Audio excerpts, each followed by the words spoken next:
আমাদের মেয়েদের নিয়ে কিন্তু অনেক ঠাট্টা মশকরা চলে। লোকে বলে আমাদের মেয়েদের নাকি আলমারি ভর্তি জামা কাপড় আছে, কিন্তু যখন আমরা কোথাও ঘুরতে যাই তখন পরবার জন্য একটাও জামা কাপড় আমরা নাকি পাই না। তার কারণটা কি? কথাটা কিন্তু একদম সত্যি, কিন্তু এর পেছনে অ্যাকচুয়াল কারণটা কি সেটা কি তোমরা কেউ জানো? চলো আজকে আমি তোমাদের লজিক দিয়ে লজিক্যালি বুঝিয়ে দিচ্ছি, একদম গাণিতিক উপায়ে, যে কেন যখন আমরা কোথাও ঘুরতে যাই তখন কেন আমরা আমাদের আলমারিতে পরবার মতো কোনো জামা কাপড় পাই না।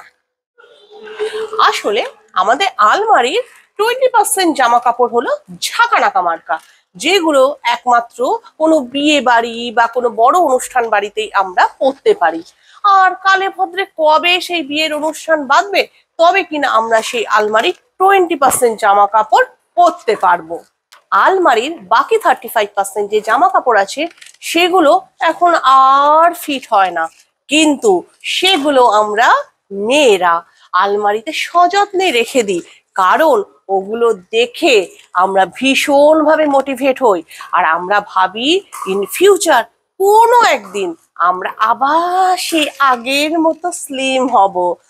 আর তারপরে ওই যে 35% জামা কাপড় সেগুলো আমরা পরবো।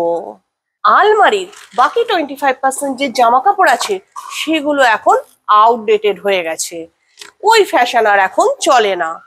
কিন্তু তবুও আমরা সেই জামা কাপড়গুলো আলমারিতে সযত্নে রেখে দিয়েছি, তার কারণ দুনিয়া তো গোল, আবার কিন্তু ওই ফ্যাশন ঠিক ফিরে আসবে ফিউচারে, আর তখন আমরা মেয়েরা সেই জামা কাপড় পরবো। আলমারিতে আমাদের বাকি 5% যে জামা কাপড়গুলো থাকে সেগুলো কোনো এককালে কিনেছিলাম, কিন্তু সেগুলো হয়তো বানানো হয়নি, এমনকি সেগুলো পরাও হয়নি। আর এখন ঠিক মনেও করতে পারি না কেন সেগুলো কিনেছিলাম বা কেন বানাইনি, বাট এখন আর ওইগুলো ভালো লাগে না। আলমারির আর 10% জামা কাপড় কিন্তু আমরা এই ধরুন যাদের সাথে ঘুরতে যাচ্ছি বা পিকনিকে যাচ্ছি, পার্টিতে যাচ্ছি, অলরেডি কিন্তু তাদের সাথে সেই জামা কাপড়গুলো আমরা পরে ফেলেছি। আর তারপরে সেই জামা কাপড় পরে অলরেডি ফেসবুকে ফটো আপলোডও হয়ে গেছে, তো সেগুলো তো আর এখন পরা যায় না, তাই না? তাহলে কি হলো, অলরেডি তো 95% জামা কাপড় হয়েই গেল, যেগুলো কিন্তু পরা যায় না সব জায়গায়। তাহলে আর বাকি কত থাকলো? বাকি থাকলো মোটে 5%। আর সেই সব 5% জামা কাপড় তো আমরা রেগুলার পরে বেরোচ্ছি, এদিকে যাচ্ছি ওদিকে যাচ্ছি, সেগুলো পরে তো আর কোনো ভালো জায়গায় বাইরে ঘুরতে বেরোনো যাওয়া যায় না। আর সেই কারণেই কিন্তু আমরা মেয়েরা যখন কখন কোথায় ঘুরতে যাই তখনই আমাদের জামা কাপড় কেনা লাগে।